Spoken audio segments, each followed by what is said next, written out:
चलिए अब एक्सरसाइज 6.3 से पहले जो है आपके कुछ एग्जाम्पल आते हैं उनको सॉल्व करते हैं। तो एक्सरसाइज 6.3 से पहले एग्जाम्पल नंबर 4 क्या कह रहा है कि 6400 का वर्गमूल ज्ञात कीजिए।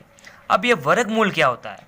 तो वर्गमूल ये चीज़ होती है कि कोई भी संख्या आपके सामने दे रखी है, वो संख्या किस संख्या के 2 बार गुणा होने से बनी है, उस चीज़ को या उस अंक को निकालना है। यानी ये जो 6400 है, ये किस अंक के 2 बार मल्टीप्लाई होने से बना है, वही उसका मूल होता है, यानी वर्गमूल। तो देखो इसको कैसे ज्ञात करते हैं। 6400 का जो है यानी 6400 का जो है वर्गमूल ज्ञात करने के लिए अभाज्य गुणनखंड विधि का यूज करना है, ठीक है ना। तो देखो कैसे निकालना है। इसमें देखो ये किससे डिवाइड हो सकता है, 2 से डिवाइड हो रहा है, तो देखो 3200 आ जाएगा ये। उसके बाद में आ जाएगा ये 1600, उसके बाद में ये देखो 800, वापस 2 से डिवाइड हो रहा है तो ये 400, अभी तक और हो सकता है। तो देखो 2 दूनी ये इस तरह से 200 और ये 100 चला जाएगा, ठीक है ना। अब की बार हो जाएगा 50। अब 50 के अंदर भी देखो 2 का भाग जा रहा है, 50 तो ये 25 हो जाएगा ये तो, और फिर 5 का चला जाएगा 5 25। अब वर्गमूल का मतलब होता है वही चीज़ मैंने आपको बताया था कि किस संख्या के 2 बार मल्टीप्लाई होने से ये चीज़ बन रही है। तो आपको किसको कैसे लिखना है, ठीक है ना। तो इसके देखो 2 के जोड़े बनाने हैं, 2 2 2 और ये देखो एक ये और एक ये और एक ये। तो 2 में से एक चीज़ बाहर लेनी है और फिर इन सभी को गुणा करके देखना है। जो संख्या बाहर आएगी वही संख्या हमारा वर्गमूल होगी।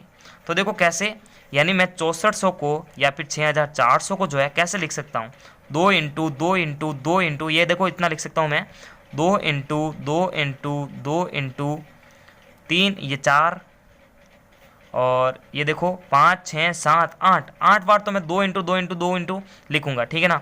तो 2 इंटू 2 इंटू 2 इंटू 2, ठीक है ना। तो देखो 8 बार हो चुका है ये, 1 2 3 4 5 6 7 8 और 2 बार ये हैं, तो इंटू 5 इंटू 5। जब कभी भी वर्गमूल की बात आ रही है तो दो के जोड़े बनाने हैं, यानी 2 संख्याओं में से एक सिंगल संख्या बाहर लेनी है। तो देखो 2 संख्याओं का जोड़ा है, एक सिंगल संख्या बाहर लो, 2 में से एक 2 बाहर लेना है, तो 2 एक बार बाहर आ गया। उसी प्रकार अगले 2 में से एक बार, अगले जोड़े में से एक सिंगल संख्या बाहर, अगले जोड़े में से एक सिंगल संख्या बाहर, अगले जोड़े में से एक सिंगल संख्या, यानी 5 इंटू 5 है तो एक बार 5 आएगा। अब इन सभी को गुणा करके देखो, 2 दूनी 4 4 दूनी 8 8 दूनी 16 16 5 80। तो ये देखो 80 वह संख्या है, 80 वर्गमूल है जिसके 2 बार गुणा होने पर 6400 आता है, ठीक है ना। अब अगर आप 80 को 80 से इंटू करोगे ना, तो ये देखो 8 8 64 और डबल बार 0 6400 6400। यानी वर्गमूल का मतलब होता है कि कोई भी संख्या हमारे को दे रखी है वो किस संख्या के 2 बार गुणा होने से बनी है, तो वो संख्या है 80, ठीक है ना। इस पर स्क्वायर होने पर ये 6400 आता है या फिर 6400 आता है, ठीक है ना। मेरे हिसाब से आप समझ गए होंगे।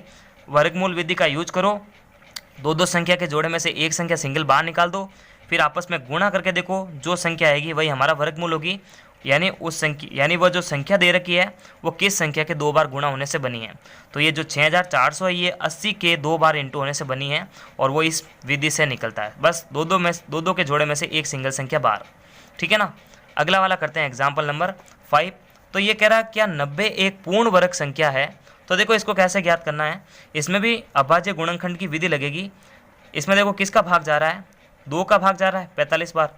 अब किसका जा रहा है, 3 का। तो देखो 3 एकम 3 3 5 15, अब भी 3 का जा रहा है और 5 एकम 5, ये हो गया। अब 90 के सामने जो है आप क्या लिखेंगे, 90 बराबर, यानी जो 90 है ना ये 2 इंटू 3 इंटू 3 इंटू 5 से मिलकर बन रहा है। तो इन सभी को लिखो 2 इंटू 3 इंटू 3 इंटू 5। अब देखो कोई भी संख्या पूर्ण वर्ग तब होती है जब हम इसके अभाज्य गुणनखंड करें और सभी संख्या 2 के जोड़े में, यानी देखो 3 तो 2 के जोड़े में लेकिन 2 सिंगल है, 5 भी सिंगल है। अगर ये ऐसा होता ना 2 इंटू 2 3 इंटू 3 और 5 इंटू 5, यानी प्रत्येक जो संख्या 2 के जोड़े में है यानी युग्म में है, तभी वो संख्या पूर्ण वर्ग होगी। यानी वो संख्या जो होगी वो किसी संख्या के 2 बार गुणा होने से बनी होगी। लेकिन देखो 90 का अभाज्य गुणनखंड करने पर क्या हो रहा है कि देखो यहाँ पर 3 तो युग्म में है लेकिन 2 और 5 जो है युग्म में नहीं है। तो यहाँ पर हम लिखेंगे अतः 2 व 5 के युग्म में नहीं होने से 90 एक पूर्ण वर्ग संख्या नहीं है। 90 एक पूर्ण वर्ग संख्या नहीं है। पूर्ण वर्ग का मतलब कि वह जो संख्या दे रखी है वो किसी संख्या के 2 बार गुणा होने से बन रही है। तो 90 एक पूर्ण वर्ग संख्या नहीं है। ठीक है ना। तो सिंपल सा स्टेप है, अभाज्य गुणनखंड विधि लगाओ, फिर जो चीज़ हम जो है यहाँ पर उसके गुणनखंड लिख रहे हैं, अगर वो 2 के जोड़े में है तब तो वो संख्या पूर्ण वर्ग है। अगर 2 के जोड़े में ना होकर सिंगल ही है, देखो 2 सिंगल है, 5 भी सिंगल है, जबकि होना क्या चाहिए था, 2 भी 2 बार होने चाहिए थे, 3 भी 2 बार और 5 भी 2 बार, लेकिन फिलहाल 3 ही 2 बार है, यानी 3 तो युग्म में है, लेकिन 2 और 5 जो है वो युग्म में नहीं होने के कारण जो है ये एक पूर्ण वर्ग संख्या नहीं है। तो नमस्कार, थैंक्स फॉर वॉचिंग। और पूरे चैप्टर की प्लेलिस्ट की लिंक आपको वीडियो के डिस्क्रिप्शन बॉक्स में मिलेगी, आप जाके बैक टू बैक सारे वीडियोस देख सकते हैं। तब तक के लिए लाइक, सब्सक्राइब और शेयर करें और प्लीज़ मेक अ सपोर्ट। नमस्कार।